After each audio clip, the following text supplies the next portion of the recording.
You know, there's an old saying that when the debate is lost, slander becomes the tool of the loser. Now, we're not quite sure who came up with that, but it's true, isn't it? It's like the other day when a very smart guy questioned Charles Hoskinson in his Ask Me Anything live stream. Apparently, you can't ask him anything because he'll bite your head off, okay, if you ask him something that he cannot debate. And it was a very smart question because it was like a debate in one question. He asked him what his thoughts were with regard to the superiority of H-bar when it comes to transactions per second and scalability over Cardano. It was a great debate question, and it was a chance for Charles to express why Cardano is better than H-bar, but he resorted to slander, didn't he?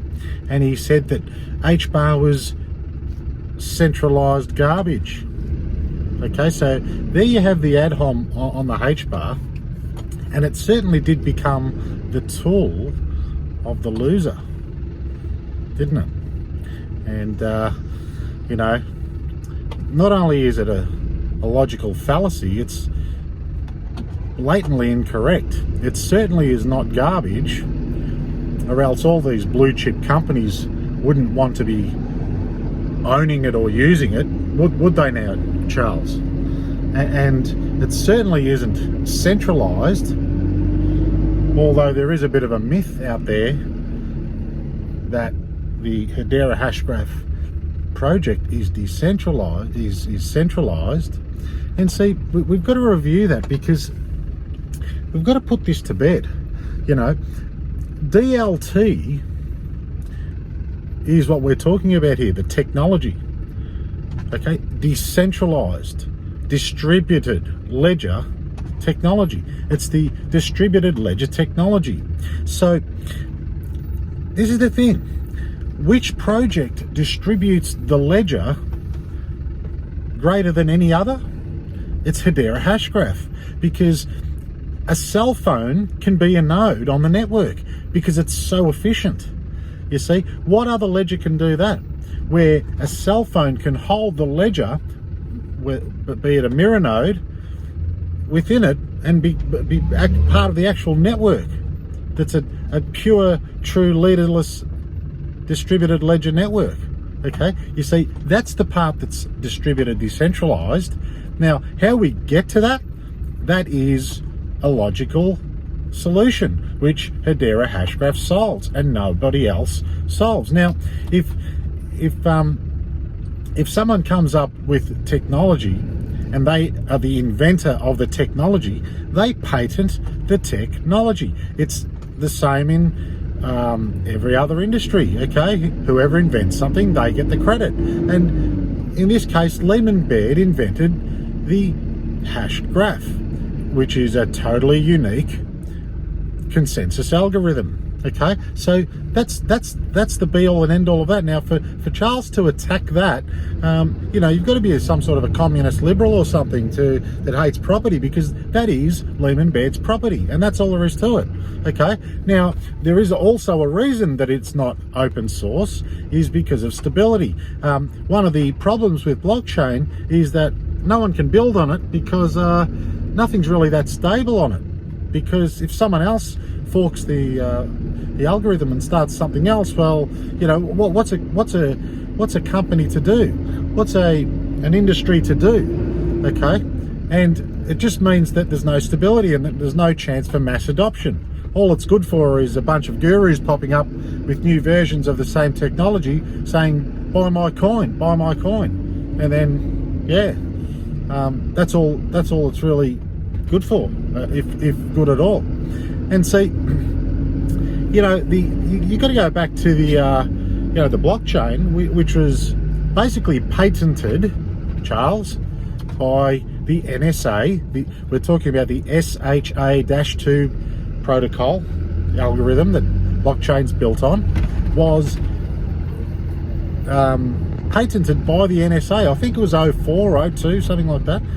And they probably realised that it's not viable as a consensus algorithm because of all the, the problems that we're aware of today. The consumption problems, the speed problems, the forking problems, the instability problems. There is a whole host of problems that is inherent in blockchain architecture, and they probably realised that and just thought, you know what, let's just, this doesn't need to be patented anymore. So they let it off the patent, and someone, anonymous guy, comes along and just, makes a toy called blockchain and really Bitcoin out of it. And you had all these, Bitcoin evangelists and gurus spruik this thing without really telling, really having full disclosure and telling the people, hey, look, this thing's actually just a toy and it can't really work in the real world. It's too, it takes too much power and, all this. It's just not a viable product for mass adoption. And although distributed ledger technology per se is extremely powerful, which we're seeing now with Hedera Hashgraph, the blockchain was not the right way to do it. So instead of explaining that to people, Charles would rather, poo-poo an actual viable distributed ledger technology by saying it's centralised, just because the owner wants to patent the idea because it's his property, and to stop maybe other cowboys like Charles from really diluting the power, is what it is. Because if Charles was so virtuous in wanting the world to be so decentralized, he would concede that Lehman has the answer, has the solution, and would submit and say, look, you know what, you got it, good game.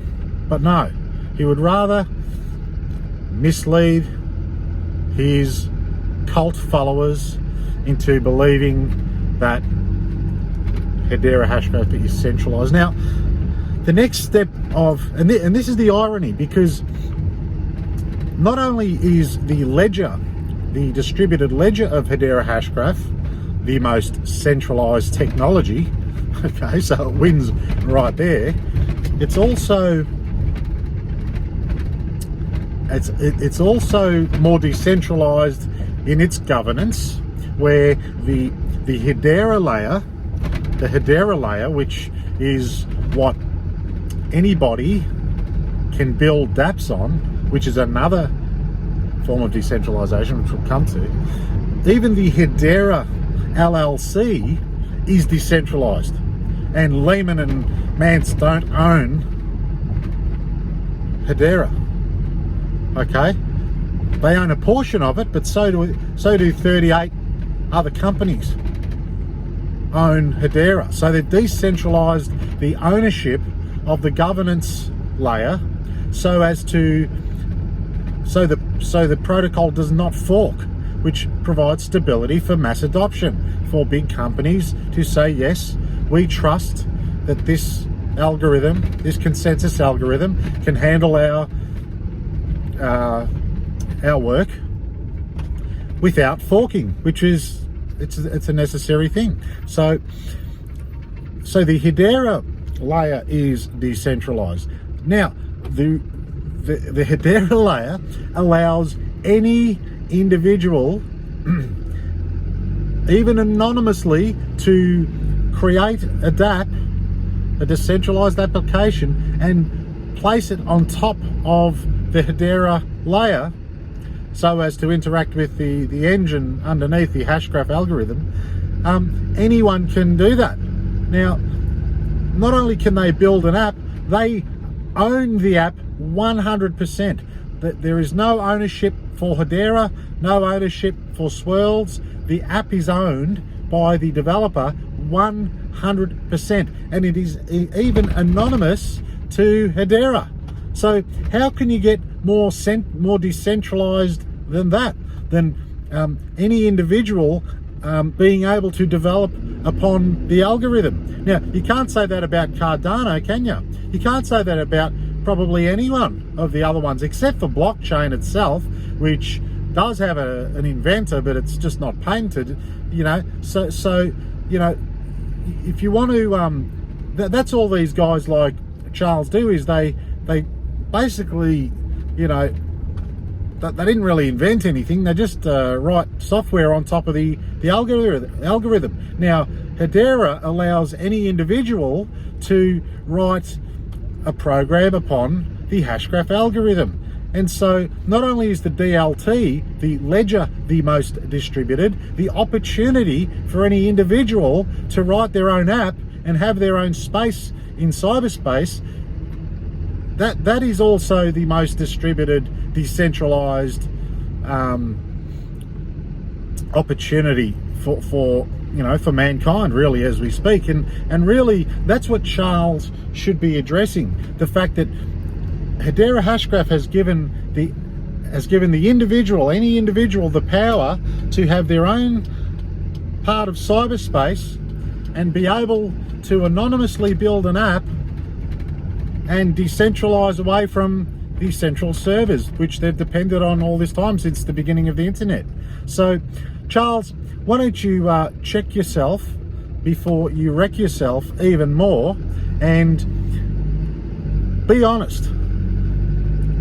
Concede that Hedera Hashgraph is the superior technology and is the most viable way to achieve decentralization on the internet that is, and in fact and indeed is the epitome of the technology and the state of the art of decentralized ledger technology.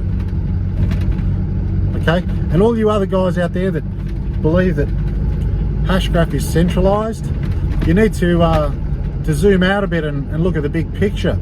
The reason things are the way they are is to provide ABFT, to stop malicious attacks, to govern properly, to produce the fruit. The product is a decentralized internet for mankind. So hopefully that clears things up a bit. And until next time, peace.